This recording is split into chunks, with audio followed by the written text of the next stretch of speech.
I never thought my quiet life would turn into a battlefield. But it all began the day the HOA president slammed me with a fine that could have reached $1 million. And the reason? My wheelchair ramp. Her excuse? Just following procedure. The only official thing that day, though, wasn't her letter, it was the court order sitting in my lap, dissolving her entire board. But let's rewind. My name's Hank Mercer. My legs may not work, but my mind never stops moving. I'm an engineer, and engineers see the world differently. We see problems, and we build solutions. For 5 years, my solution to life's biggest problem, my body, was simple: this chair, my van, and the home my grandpa left me. With those, I had independence. I had Daisy, my loyal golden retriever service dog. I had projects in the garage. I had peace. Until a new problem rolled into town. Her name? Karen George. Freshly elected HOA president. And she didn't like my solutions. To her, they were violations. She had no idea what kind of man she was dealing with. See, an engineer doesn't blow up when threatened. We calculate. We document. We dismantle. And Karen was about to find out. It all started with a crisp white envelope tucked under my van's wiper blade. A Tuesday morning. Sunshine, birds singing, coffee still warm in my hand. Daisy's tail thumping against the grass. A perfect day, ruined by a piece of paper. I wheeled down the ramp I designed myself. Aircraft-grade aluminum. Non-slip treads. Motion lights. Overbuilt to perfection. To me, it was freedom. To Karen? An unapproved architectural modification. The fine? $500. Stack enough of them, and her letter warned the total could climb to $1 million. I read it twice, the legal-sounding garbage about aesthetic harmony and covenants. Signed with her proud little flourish, Karen George, President. I looked at my ramp, clean, silver, functional. Not an eyesore. Not a modification. Just access. And denying access is discrimination, plain and simple. Daisy nudged my hand, sensing my stillness. I gave her ears a scratch. It's okay, girl. Just a small bug in the system. But I knew this wasn't just a bug. It was the start of a virus. I opened a fresh folder on my computer, HOA. Inside went the letter and a set of high-resolution photos of the ramp, every angle measured, documented, undeniable. Step 1, collect the evidence. 2 days later, another envelope. This time taped to my front door. The target, my van. Now, to anyone else, my van might look oversized, maybe even clumsy. But to me, it's a masterpiece: lowered floor, power ramp, precision hand controls. Freedom on wheels. To park it properly, I need extra space. My driveway is the only spot that works. But the letter claimed I was violating HOA rules by keeping a commercial-style vehicle there. Never mind the government-issued disabled plates Karen conveniently cropped out of the photo she attached. Fine, another $500. This wasn't enforcement. This was personal. So, I filmed my van's ramp deploying, showing exactly why I needed that driveway spot. I pulled the county property records to prove I was 100% within my rights. And into the HOA folder went another letter, more photos, more proof. It was becoming clear, Karen wasn't just nitpicking. She was targeting me. That's when I called my grandpa. He bought this house 50 years ago, long before the HOA ever existed. He listened, then said something I'll never forget: "Hank, when some folks get a little power, it's like handing a toddler a hammer. They just smash whatever's in reach. Don't let her smash you. Be smarter."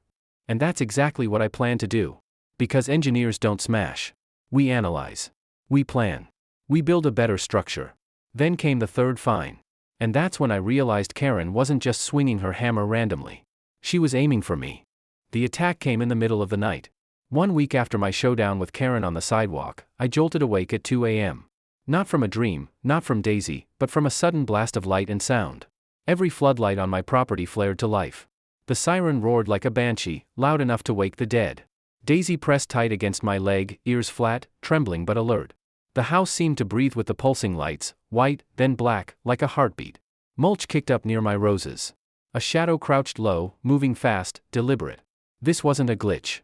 My security wire had been cut. I dropped my lamp, wheeled low, and tapped the radio. "Tom, eyes up." And right on cue, the buzz of his drone rose into the air, small, sharp, and angry like a wasp. Adrenaline sharpened everything. Focus. Analysis. This was no accident. This was sabotage. From my office window, I saw red and blue lights roll down the street. The silent alarm had done its job, alerting the police before the intruder could finish. The outdoor siren was just the decoy. A cruiser stopped in front. A young officer stepped out, cautious, hand hovering near his holster. His nameplate read, Ruiz. And above it all, hovering steady, was Tom's drone, its thermal camera capturing every second in glowing high definition. My ally was recording proof from the sky. I met Officer Ruiz at the door. Calm, steady. Sir, we got a perimeter alarm. Everything okay? He asked. My system didn't malfunction, I told him. Someone cut my line. I led him around the house, flashlight beam cutting the dark. There it was, the wire pulled from its conduit, end sliced clean through. Not chewed, not frayed, cut. Ruiz crouched, examining the copper. Wire cutters, he muttered, tagging it as vandalism in his report. While he snapped photos and scribbled notes, I laid out the history, Karen's fines, the sidewalk standoff, the harassment. No exaggeration, no dramatics. Just facts. When I finished, he looked me square in the eye. Mr. Mercer, I can't prove it was her tonight. But with this pattern? You've got more than petty vandalism here. This is criminal harassment. He handed me a card, the case number scrawled across it. Anything else, you call me direct. He was young, but by the book. A good piece of the puzzle. When he left, the night was silent again. But the anger in me wasn't. This was no longer about fines or petty rules. Karen had escalated. She, or someone doing her bidding, had trespassed onto my property, cut my security line, and tried to scare me out of my own home. That wasn't enforcement. That was war. Back inside, I sat in the dark, only the glow of my monitor lighting the room. Daisy at my feet, watching. I pulled up the drone footage Tom had already sent over. The thermal image was perfect, one heat signature slipping away from my property, cutting across a neighbor's lawn, vanishing toward the far end of the street. Toward Karen's house. Not courtroom proof. But confirmation. I saved the file. Logged every timestamp, when the alarm tripped, when Ruiz arrived, when the drone picked up movement. Every fact, cross-referenced and stored. Another stone in the fortress I was building. Karen thought she was tightening a noose. What she was really doing was handing me bricks to build the wall that would crush her. The fines, the sidewalk block, now the wire. She thought she was untouchable. She thought I'd break. Instead, she had just given me exactly what I needed, proof of malice. And in my grandpa's words, engineers don't smash. We find the key. I spent the next 2 days in my office, fueled by coffee and cold determination. I ignored the new fine taped to my door, this time for noise disturbance, from my siren. It was laughable. Straight to the folder it went. My attention was on the attic. My grandpa never threw away a scrap of paper, and somewhere in his boxes of deeds and surveys, I found it. A yellowed, brass-clasped document. Land lease agreement. Dated 1985.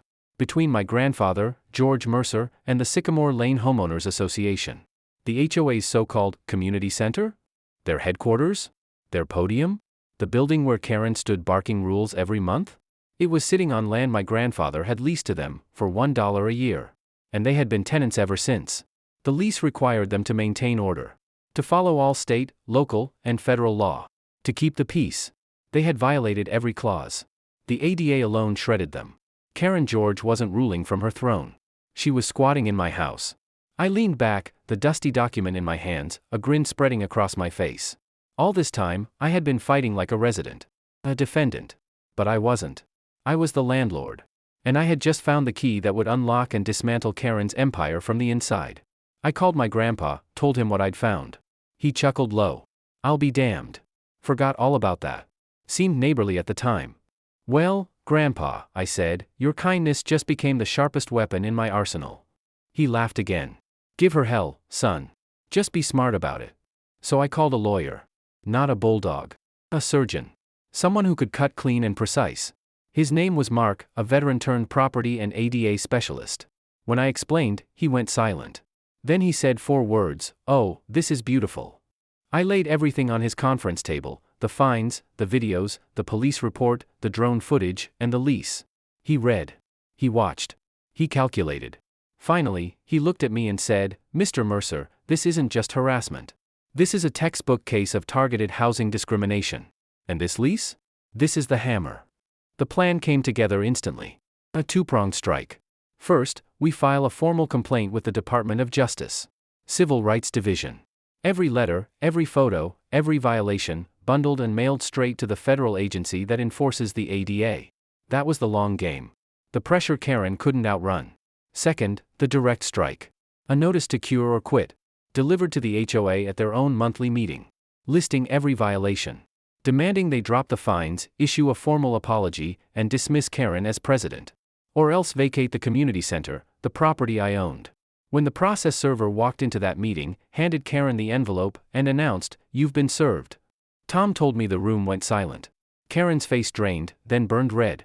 The trap was set. The legal machinery was in motion. And for the first time, I wasn't just playing defense.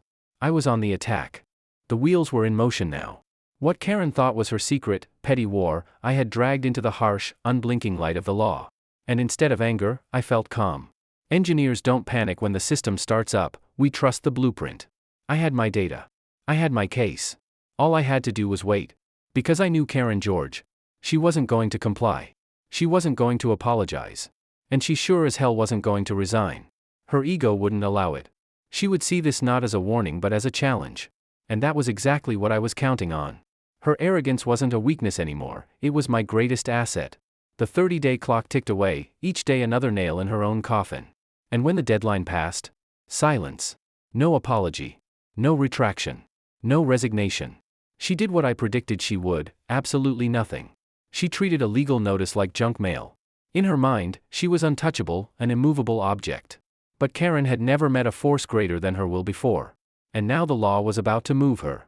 On day 31, my attorney Mark filed the lawsuit. Not a complaint. Not a warning. The real thing, an unlawful detainer action, the legal term for eviction. 3 weeks later, a court date was on the calendar. Karen was served with a summons. This was no longer a neighborhood squabble. This was a legal war. The morning of the hearing was gray and heavy, fitting for the moment. I wore a suit I hadn't touched in years. Daisy wore her service vest, sitting steady by my side, her presence a quiet anchor in the courthouse's cold, sterile halls. Mark was all business, his binder color-coded and tabbed, every piece of evidence lined up like ammunition. And then we saw her. Karen. Clipboard gone, replaced by venom in her eyes. Beside her, a lawyer who looked barely out of law school, clutching his files like they might shield him from what was coming. She locked eyes with me, her expression a cocktail of rage and disbelief. She still thought this was a battle of willpower. She still didn't understand. The judge called us in. The courtroom was smaller than I imagined, but the air was thick with tension. The judge, a sharp-eyed woman who didn't waste words, sat behind the bench. "Present your cases." Karen's lawyer went first. His voice wavered as he tried to make my ramp sound like graffiti. He called the fine standard practice. He painted me as a disgruntled tenant dodging dues. He barely mentioned the lease, an ancient, irrelevant document, he said. It was weak. He was playing checkers. Then it was Mark's turn. He stood calm, steady, and cut straight to the heart. "Your Honor, this case isn't about paint colors or lawn maintenance. It's about a landlord and a tenant." He placed the deed and the lease renewal on the bench. The judge's eyes sharpened as she read. "Counsel," she said, without looking up, 2 questions. 1, Karen George, is this your signature? Karen's jaw tightened. Yes. 2, is that sidewalk public, as shown on the city map? Karen's eyes darted to her lawyer. Yes. The judge's voice dropped like a hammer, then stopped talking about paint. This case is about contract and access. The room exhaled. Karen shifted in her seat. Mark didn't gloat. He simply flipped to the next tab. He laid out every violation like a machine, the lease required piece. Karen harassed me. Here was the police report. The lease required compliance with federal law. The HOA violated the ADA, here were the photos, here was the video of Karen blocking my chair. He concluded clean and sharp, we gave the HOA 30 days to cure or quit. They ignored it. The lease is broken. The law is clear. We ask the court to issue a writ of possession restoring the property to its rightful owner, Mr. Mercer. He sat down. 10 minutes. No wasted motion. The judge turned to Karen's lawyer. Do you have any response to the lease or the documented violations? He stammered. He had nothing. He'd come prepared for a debate about aesthetics, not contract law. The judge sighed, weary but firm. The evidence is clear. The tenant failed to comply. The landlord followed the law. This court grants the writ of possession. She stamped the order. The sound cracked through the room. Karen flinched. Mark slid me the pen like it was a medal. I signed the writ. 10 pages. 1 key. The sheriff would enforce it within 48 hours. It was over. At least on paper. Karen sat frozen, her mouth open in disbelief. The throne she thought she owned had been yanked from under her, and she hadn't even seen it coming. But humiliation is more dangerous than anger. As we left, I saw it in her eyes, rage calcifying into something colder. We had the legal victory. But Karen wasn't done. And I knew the next 48 hours would be the most dangerous yet. Because she wasn't just going to lose power. She was going to lose it publicly. And the perfect stage? The upcoming Sycamore Lane Summer Festival, the crown jewel of Karen's little kingdom. This time, the eviction wouldn't happen in silence. It would happen in front of the entire neighborhood. And everyone would finally see the queen had no throne. I was right. Karen's public humiliation at the festival didn't humble her. It broke her mask. She stopped playing queen and started acting like a cornered criminal. Days after the lockout, she launched her last campaign. But this time, it wasn't just about me. She wanted the entire neighborhood against me. The weapon? A petition. On the surface, it looked official, signed, sealed, notarized. But when Mark got his hands on it, he spotted the flaw in seconds. The notary stamp, he said, tapping the page. Let's check it. One phone call to the county clerk shattered her illusion. The notary was real, but she'd been out of state, her seal locked in a vault. The stamp on Karen's petition was fake. A forgery. A felony. And when the clerk dug deeper, things got worse for her. Half the signatures were suspicious. The handwriting didn't match voter rolls. Mark called a few names. The first woman, Mrs. Gable, was furious. I thought I was signing a get-well card. The second had been tricked into thinking it was about a streetlight. The third hadn't signed at all, yet his name was there in ink. Karen hadn't just faked a seal. She had lied to her own neighbors. She had forged their trust. Meanwhile, her harassment escalated. Every time I left the house, there she was, lurking in her golf cart. Sometimes following me, sometimes just staring. Trying to rattle me. Trying to bait me. But I had patience. And I had cameras. My wheelchair's lens never blinked. Tom's long-range rig never missed. We logged hours of footage, her stalking, her loitering, her obsession. By the time Mark stacked everything together, sworn affidavits, the clerk's certified report, hours of surveillance, the picture was clear. Forgery. Fraud. Harassment. Stalking. This wasn't HOA pettiness anymore. This was criminal. We had her. Cold. But my grandfather's words echoed, be smarter. Sending Karen to jail might feel good. But it wouldn't solve the problem. The problem wasn't just Karen. It was the system that gave her unchecked power in the first place. So we turned her greatest mistake, the forged petition, into the weapon to destroy the HOA itself. Buried deep in the bylaws, we found it, a dissolution clause. One vote. A simple majority. 50% plus one, and the HOA ceased to exist. A democratic kill switch. Forgotten by everyone. Until now. We called for an emergency meeting. Neutral ground, the library conference room. Notices went out to every homeowner. The agenda, recall the board and dissolve the Sycamore Lane HOA. For a week, Tom and I went door to door. We didn't rant. We didn't smear. We showed affidavits. The clerk's report. The video. We let the truth speak. Neighbors listened. The night of the meeting, the library overflowed. More people than I'd ever seen at an HOA gathering.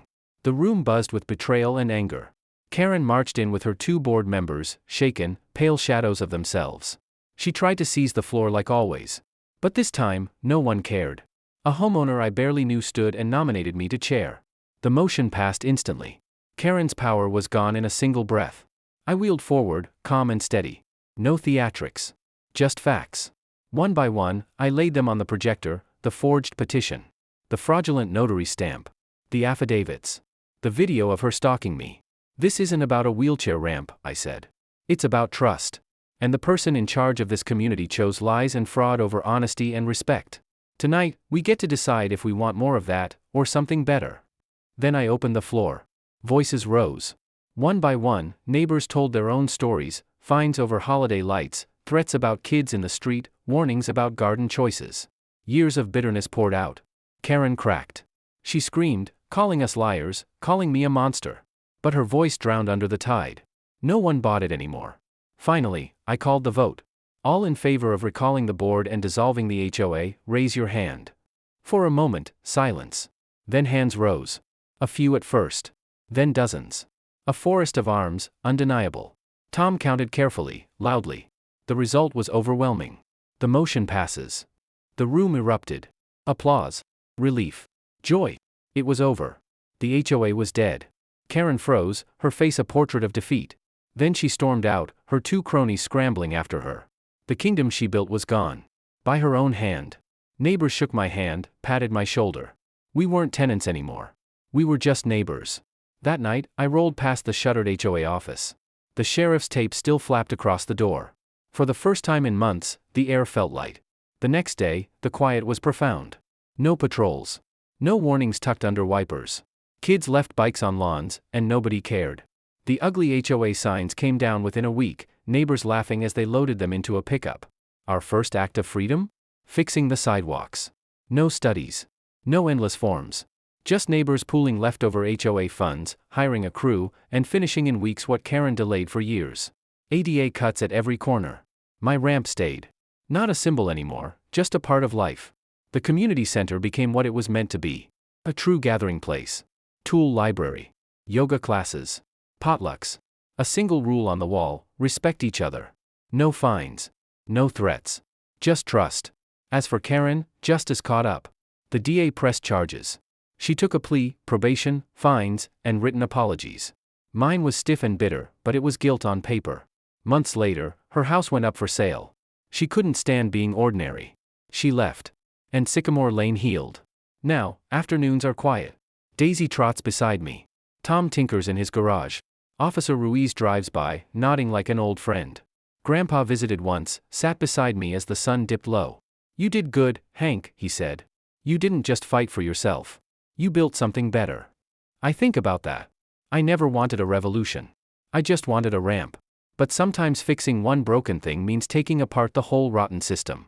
And sometimes, if you're patient, steady, and just a little stubborn, you get to build something better in its place.